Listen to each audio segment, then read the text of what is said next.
Wait, is that you, Tiana? A high-pitched voice reached my ears. No way, that couldn't be. Oh, I knew it. Tiana, long time no see. A man and a woman, waving their hands, approached us as we shopped. It was my sister Jody and Mike, who once was my fiancé. Jody, why are you here? Oh, did I not mention it? Mike got transferred here. We live in a high-rise condo nearby.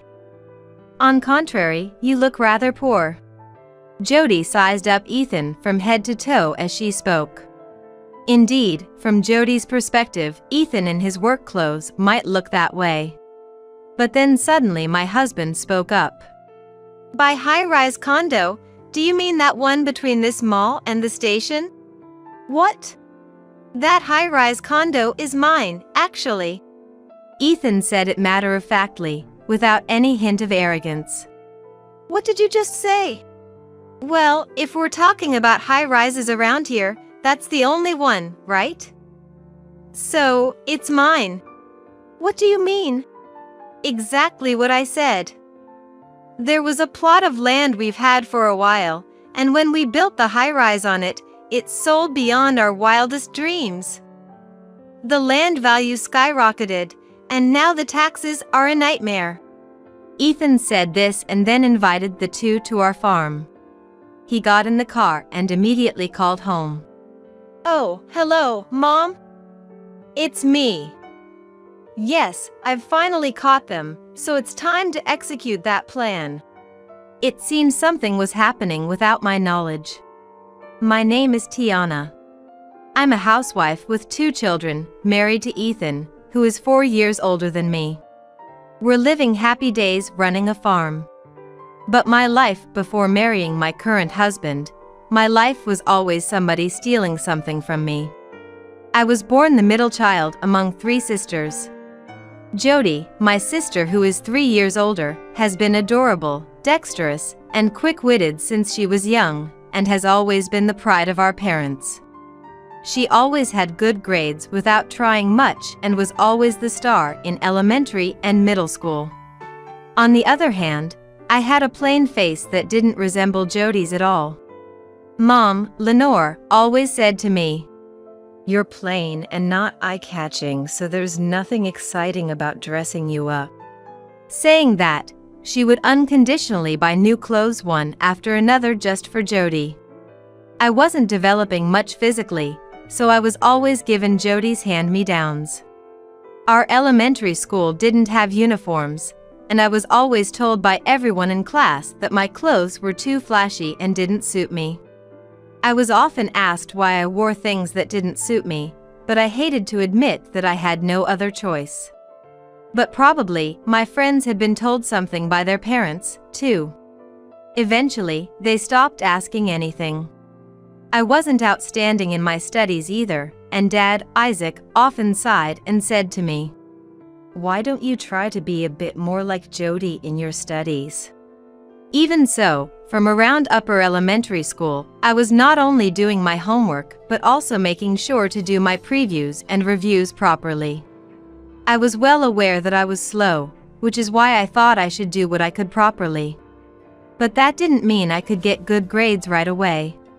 I grew up sighing a lot, and eventually, it was time to think about further education. "You'll only go as far as high school."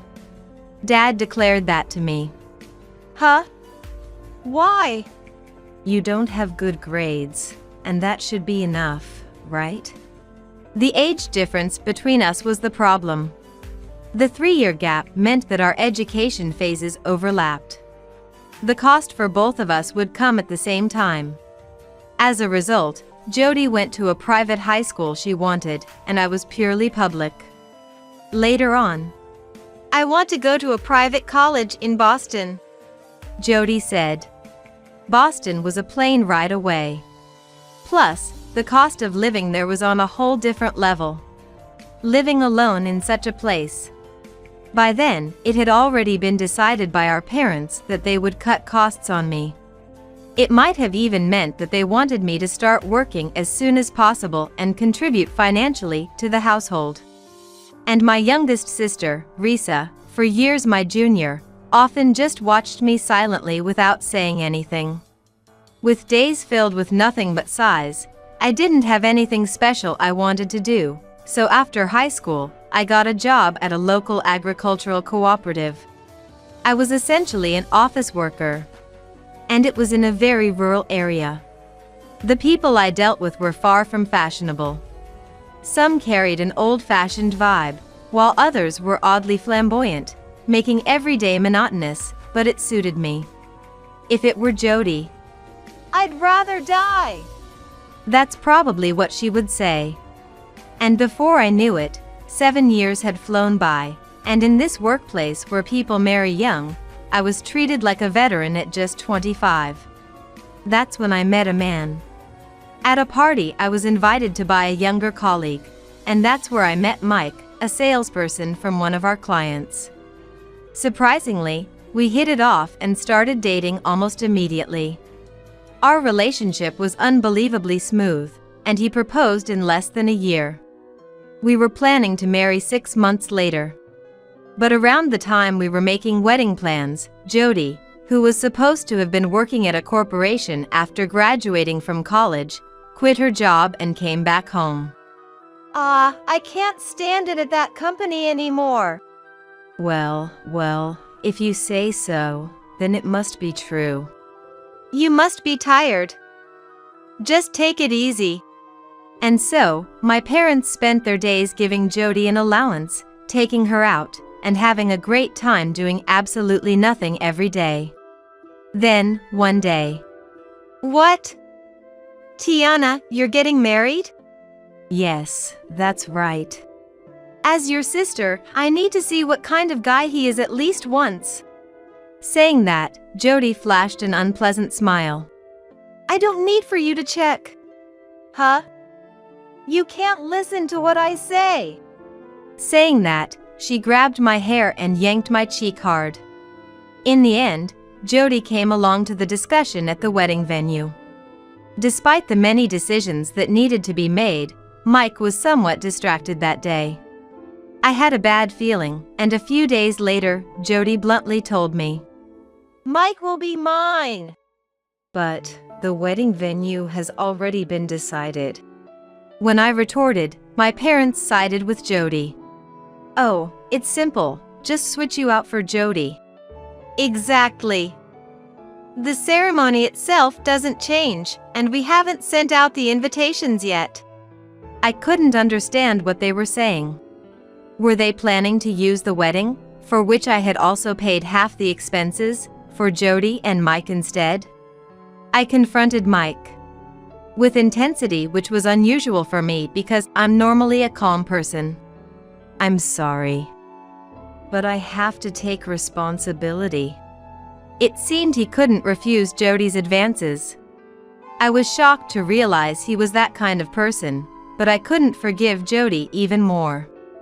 But just because I couldn't forgive her didn't mean I could do anything about it at that moment. Especially since my parents were unequivocally on Jody's side. If that was the case, there was nothing I could do. Then, you should just leave. By then, Risa, who had graduated from a local university, said to me, You don't have to stay here forever. You will continue losing things staying here. Her words changed something inside me. I realized there was no reason I had to stay here. Don't worry about me. I'm good at getting by. With those words, Risa encouraged me. I immediately informed my boss about the sudden cancellation of my marriage and discussed resigning. My boss was surprised and listened to the whole story up to that day. Then, instead of resigning, he suggested a transfer. He said it would be a waste to let go of someone who had worked as diligently as I had and who had a knack for dealing with the farmers. I gratefully accepted the offer and moved out, taking only my personal belongings with me before their wedding. Living alone and in a new workplace, I finally felt like I could breathe easily, away from that family.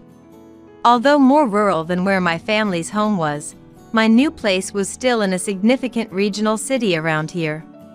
Perhaps because I felt more at ease, I started socializing more with my colleagues. And then there was another party, but I wasn't keen on thinking about marriage again anytime soon. However, a colleague insisted. This time, they specifically asked for you to come. So, I reluctantly decided to attend. The guests this time were heirs to neighboring farms. That's where I was introduced to my current husband, Ethan, who had been interested in me for a while. I knew his face as one of my company's clients, but nothing more. With some encouragement from my colleague, I decided to give it a shot, and Ethan turned out to be a fun and hearty person. He took me to his home several times. Wow, amazing! You say that, but it's pretty standard around here. Their farm was vast, half livestock and half crops. He had a big family who were incredibly open-hearted. Whenever I visited, they'd serve fresh, delicious food, and there were always smiles all around. Noticing that I was always somewhat puzzled by their family dynamics, they casually asked why. I'm just surprised to see a family that gets along so well. The people who jumped at this conversation listened as I explained my past and about Jody as calmly as possible. Then, my father-in-law Arnold, mother-in-law Nicola, and brother-in-law Ralph said, What's with that? Not just the sister, but her partner and your parents too. You did the right thing by leaving. Exactly. So, come stay with us. I had always felt guilty in my heart for being abandoned by a man. But this generous family seemed to harbor straightforward anger towards the unreasonable parents, Jody and Mike. Although I wondered about immediately moving in with them. Yes. I somehow found myself saying so. I hardly had time to wonder if I could really be a farmer's wife. When I called my parents to inform them, Marry a farmer! I'm too embarrassed to even consider attending. They even refused to attend the wedding. Hearing this, Nicola snatched the phone from me. Well, we have no need for your side of the family either. Tiana is our daughter now. And retorted with refreshing vigor. What's with those people? Tiana, you don't have to do anything for them anymore. Actually, I've been sending them money every month. If I stop, they might say something again. You were doing that! My in-laws were half amazed and half angry, nodding to each other as if they'd made a decision. Risa contacted me. Let me know when you set the date for the ceremony, she said. In the end, the only relative of mine who came was Risa. When Risa got married, I made sure not to run into my parents and went to celebrate her wedding.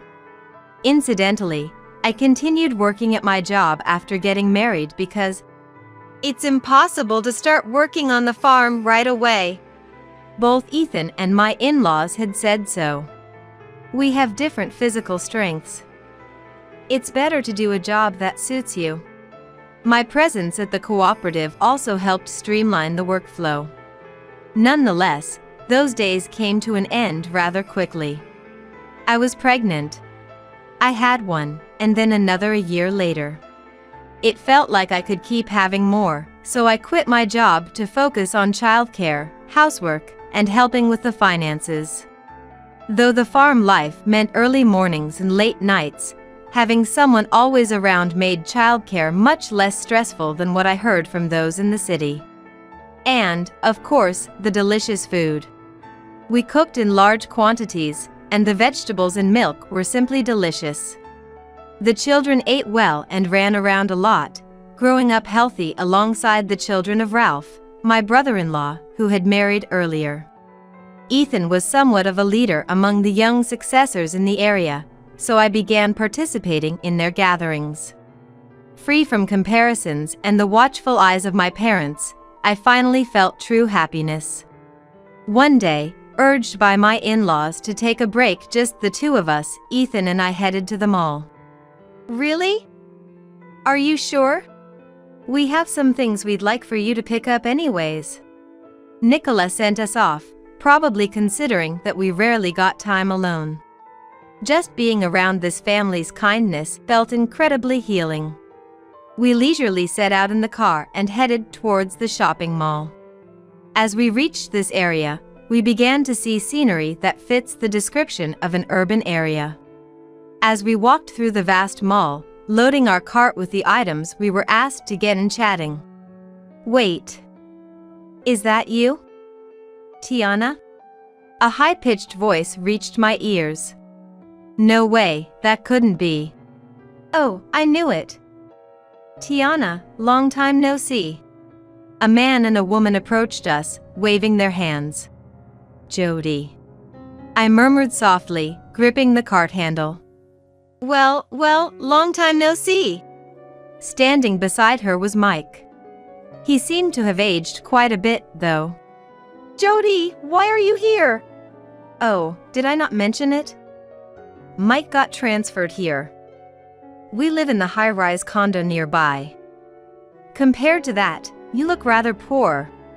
Jody sized up Ethan from head to toe as she spoke. Indeed, to Jody's eyes, Ethan in his work clothes might look that way. And I was dressed in my everyday clothes too. But then suddenly my husband spoke up.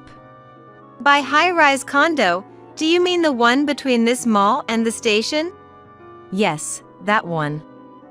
It's highly popular with people from outside the area too, and we had to wait quite a while to finally get a spot. But I guess that's none of your concern, living all the way out on your farm, right?"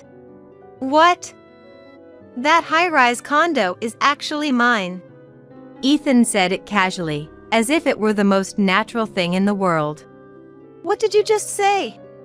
"Well, if we're talking about high-rises around here, that's the only one, right?" "So, it's mine." "What do you mean?" "Exactly as I said. There was a plot of land we've owned for a while, and we decided to build on it. The sales went beyond our wildest dreams. Thanks to that, the land value skyrocketed, and now the taxes are a nightmare." Taxes. I remember, while helping with the accounting work, I sometimes found unusually high property taxes on some items. I wondered why, since the taxes in our area weren't that significant. So that was the reason. "Is that so?" "Yes, it is. Would you like to come over to our place?" "What?" I looked at Ethan. "Is that really okay?" Jody's attitude changed suddenly. "Hey, it's a bit sudden to impose, isn't it?" "What are you talking about? They've kindly invited us. It would be rude not to go." The shopping was put on hold, and we decided to take out our cars. Back in the car, Ethan, sitting in the driver's seat, immediately called home. "Oh, hello? Mom, it's me. Yes, I've finally brought them, so let's proceed with that plan." What could he be talking about? After those brief words, Ethan hung up. "A plan? Yeah. Well, we've had our own thoughts about things." "I had no idea you owned a high-rise condo." "Well, it's kind of like insurance," Ethan explained to me. "Farming depends a lot on nature, and we can face various challenges. Our family just happened to own that land in the area for generations." "And you built a high-rise on it?" "Sort of half and half. Not the entire thing, but for people coming from outside, the view is considered quite spectacular." That's for sure. Even if the view is just fields and mountains, their vastness provides a spectacle with each season. It must be appealing for wealthy people coming from outside. "Would you like to live there?" I immediately shook my head. "I love our current home. Everyone's there." "Me too." Saying that, we drove home. Along the way, Ethan shared a surprising strategy with me. "Can we really do that? You know our family's unity, right? And our ability to carry out plans steadily. That's true. But as I glanced at Jody's car following us in the rearview mirror, I wondered if it would really work. Upon arriving home, "Oh, come on in." My in-laws greeted Jody's couple at the entrance with their usual, no, even brighter smiles. "Arnold, is it okay to take time off? At this hour, there should still be work to do in the fields and with the cows." It's fine. We heard we were having important guests." Jody, entering the house, looked around. It is indeed spacious, seemingly surprised by its size. There are many people and households living here. We ate together, but each family has its own space. "Well, I haven't met anyone from Tiana's family except for Risa. I didn't even know she had another sister." Arnold laughed heartily at that. Meanwhile, I was in the kitchen preparing something for the guests. "Tiana, it's better if you stay out of sight for now." "What?" "Just watch from around here for a bit." Nicola gestured to a chair in the kitchen. Wondering what she meant, I sat as told and watched the living room situation from my seat. Wondering what was happening, I sat as instructed and watched the scene in the living room unfold. Arnold and Ethan were sitting there. It's not much, but... with Nicola offering homemade sweet potatoes and pumpkin pies to Jody and her husband. From where Nicola directed me, I had a clear view of the other side. And they couldn't see me. Arnold, opening a beer, casually mentioned, "So, you're living in our high-rise, right?" Yes. Speaking of the high-rise. Arnold signaled Ethan with a nod. "Hey, show them that thing we have." Implying something. That. "Just a moment," Ethan said and retrieved an envelope from a shelf. "Regarding the high-rise, we have something, well, specifically for Mike, that we'd like you to see." "What might that be?" Mike was puzzled by Ethan's words. "This right here." Handing over a large document envelope to Mike, who hesitated before pulling out its contents. What he found was an album sheet filled with numerous photos. "What's this?" Mike's face tensed as he looked up. "Well, Huey mentioned we've had some suspicious activity caught on our security cameras lately. We had it investigated a bit." Mike silently flipped through the album sheets, eventually dropping them in shock. "What is this? What on earth, Jody, who is this person?" Mike asked Jody with a groaning voice, puzzled by the situation. Just as I was wondering what was going on, Nicola silently tapped my shoulder and handed me the stack of photos. "What?" I almost let out a loud gasp and quickly covered my mouth with my hand. The photos showed Jody inviting an unknown man into her room. The two of them visible through a window. And various scenes of them entering a hotel during the day and leaving separately later on. "How come these are here?" "Keep it a secret." Nicola seemed somewhat amused by the situation. Looking back at the living room, I saw Mike glaring at Jody with a furious expression. "Is this why you've always said you didn't want children yet? So you could do things like this?" "What? No. That's not true. That's not me." "Well, the man said he came to see you. We had it confirmed with Huey." Ethan pressed on, cornering Jody. "Then what about these other photos?" "Well, affairs are definitely not good, are they?" Arnold commented casually. "After taking Tiana's man, you still wanted another? And how old are you again?" "Tiana said you're 3 years older, right?" "Tiana? Did Tiana have these taken?" "That's not the point here." "Thank you." Mike tried to return the envelope to Ethan. "Oh, keep it. You might still need what's inside." "What?" Mike looked inside again and pulled out a large piece of paper. This might indeed be necessary. Wait a minute. Divorce papers. What's this all of a sudden? Jody panicked, but Mike began to speak in a low, matter-of-fact tone. You told me to take responsibility that time, remember? You said you missed your period. I thought I had gotten you pregnant, so I decided to marry you. But look now. Look now, what? It seems I had a drunken fling with you. I didn't remember it, but there was evidence. So, considering what happened later, I thought I should take responsibility. But you weren't pregnant, and you kept saying you didn't want kids now. How old are you again? You're the same age as me, right? I'm only 35. I believed you when you said you wanted to focus on raising one child properly. That's why I worked hard, improved my sales performance, got transferred. And that high-rise condo, I bought it on a loan because you insisted, waiting for an available unit in the sky, while you always complained about the lower floors being boring. So that's what had been happening. I'm tired of it all. Saying this, Mike took a pen and started filling out the divorce papers. Wait, what are you doing? Remember the wedding?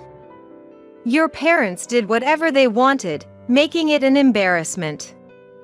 No one came, not even my own parents. I never knew. Even now, my dad and mom haven't forgiven me.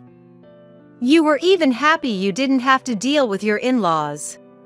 You let such unfortunate things happen? That must have been tough. I was even told not to come to my brother's wedding. Mike said this with a twisted face. Perhaps the reason he looked so aged was due to stress. I've had enough of this situation. You're probably tired of me too, right? That's not true. I can't live without you. You only want me for my money. You haven't worked since we got married. But I don't care anymore. He then thrust the divorce papers in front of Jody. Here. No. If you don't want to, that's fine. I'm going home. By the way, this envelope is from a detective agency, right? Yes, we had everything thoroughly investigated for the safety of the apartment we own. These are solid proofs. Thank you. Mike said this and gave a slight bow. Please let me know the expenses later. I'll pay in full. And Jody, I'll be claiming compensation from you. I don't have that kind of money. Faced with the realistic demand for money, Jody panicked. You can go back to your hometown and make money off men easily enough. I'm busy from now on, so I'm leaving. Leaving? What about me? Apologize to Tiana and ask for her help. Goodbye. With the envelope in hand, Mike left the scene. Then, when he looked at me, he slightly bowed his head. Wait a minute. Jody hurriedly stood up and tried to follow Mike, who was heading outside. We quietly followed the two. Wait! Don't leave me behind! Perhaps due to her usual lack of exercise? Or maybe because of her high heels, Jody stumbled and fell. Still, she tried to get up and continue chasing. Where's our car? This time, it was Mike's voice that rose in confusion. If you mean the car that was here, we had to move it because it was blocking the way. Ralph appeared in the distance, riding a tractor with mechanical noises accompanying him. What? Then where is it now? Over there. He pointed in a direction, and their car was visible a few hundred meters away. Mike headed towards it, walking briskly with irritation. Jody, gasping for breath, desperately followed him. But then, our dogs ran towards Jody. What's with these dogs? Sorry. They're very friendly with guests. Ethan called out leisurely as he came outside. If you run away hastily, they'll just chase you more. But it seemed Jody couldn't hear his voice. No! Stop it! Jody might not have disliked dogs, but she probably wasn't used to ones that ran around outdoors. She hated getting dirty. And our dogs, always running around the farm, were full of energy. Hey, you! Mike! Help me! Mike glanced back at Jody's call but soon turned forward and continued walking towards his car. The dogs, increasingly excited, approached Jody. To someone not fond of dogs, their playful approach might seem monstrous. And I watched the scene from a distance. No! Stop it! Jody cried out as she stumbled and tried to move forward, only to fall heavily again. And let out a scream from the depths of her being. What is this? It stinks! She had landed in a heap of fluffy cow manure compost, which was probably warm and soft. Oh dear, are you hurt? Arnold's carefree voice chimed in. 2 dogs were on top of the fallen Jody, licking her face. Jody seemed too stunned to even cry out. Understandably overwhelmed by her sudden plunge into the compost while dressed in her fancy outing clothes. Her entire body was submerged from head to toe, making it hard to find a spot that wasn't covered. The dogs, undeterred, continued to nuzzle and bark at Jody. I guess I have no other choice. Seeing the dazed Jody, Mike reluctantly drove his car closer, sighing at her sorry state. Come on, let's go! We shouldn't trouble this household any further. Perhaps Mike couldn't bear to watch Jody's pitiful state silently. He grabbed a relatively clean part of her clothing and tossed her into the back seat of his car. Well, that makes sense. Wouldn't want her sitting next to you. Still, it's going to be a mess later. We watched from a distance, half in sympathy, as Mike bowed to us and drove away. That evening, Huey from the apartment complex contacted us. That was a terrible smell. Is that so? That's unfortunate. Make sure to charge the cleaning fees. Of course. Even though this area is known for livestock, this apartment near the station has many residents not accustomed to it. Today was chaotic. Not just the entrance and hallway, but even the parking lot was affected by the smell. Listening on speaker mode, I was half amused and half exasperated by Ethan's laughter, feeling a sense of relief wash over me. Honestly, living in this environment, I'd forgotten how appalling it would be to emerge covered in compost in the middle of the city. Especially for someone like Jody, who took pride in her appearance. Especially the complaints from the upper floors are severe. We'll address it as quickly as possible. Right. Oh, and that couple is probably going to get divorced. Prompt action might even help push that along. Right. If they could leave, that would be great for us. After hanging up, the family around me gave thumbs up signs. It seemed this was a long time in the making. Apparently, the very act of them moving in was influenced by our family. In this region, companies are often connected to agriculture in some way. And there's frequent communication among farmers. My new family, upon learning about my circumstances, had been keeping tabs on my sister and my parents. They had circulated information about a second-floor unit in the high-rise they owned becoming available at a discounted price. They knew Jody would jump at the word high-rise. Still, we couldn't predict when we'd meet them again. Ethan explained this to me. So, you were planning to act upon meeting them? Exactly. The family flashed genuinely warm smiles at me. And even the dogs that had come close barked in agreement. Oh, these people. I couldn't help but laugh. Later, Risa informed me that Jody had officially divorced. It was quite a spectacle. Risa reported, laughing heartily. Risa and her husband are currently in charge of the family home, from which I moved out when I got married. It seems that the wedding, which was carried out with a different partner than originally planned, significantly tarnished our parents' reputation. Seizing this opportunity, Risa, I'm sorry for our good-for-nothing parents. Apparently, she managed to win over those around her and take control of the household by adopting such an attitude. Into this scenario, Jody attempted to return after her affair-induced divorce. There's no way I could let her back into the house. After all the effort we put into keeping our parents in line, bringing back a parasite like that is out of the question. Risa made it clear to everyone that Jody was not welcome back home. Your everyday behavior really matters, doesn't it? So, what happened to Jody? I don't know. She should be the one to pay the compensation, right? Oh, and apparently, the reason Jody quit her previous job was due to her incompetence and some inappropriate romantic entanglements. This was news to me. Since then, she's been a housewife, and with that gap plus another divorce due to an affair, what kind of job could she possibly get? Maybe only something in the nighttime industry. But that might actually suit her. Mike had mentioned something similar. You know, Tiana, there were times I got frustrated looking at you. Given how terrible our parents and sister were, this outcome was inevitable, wasn't it?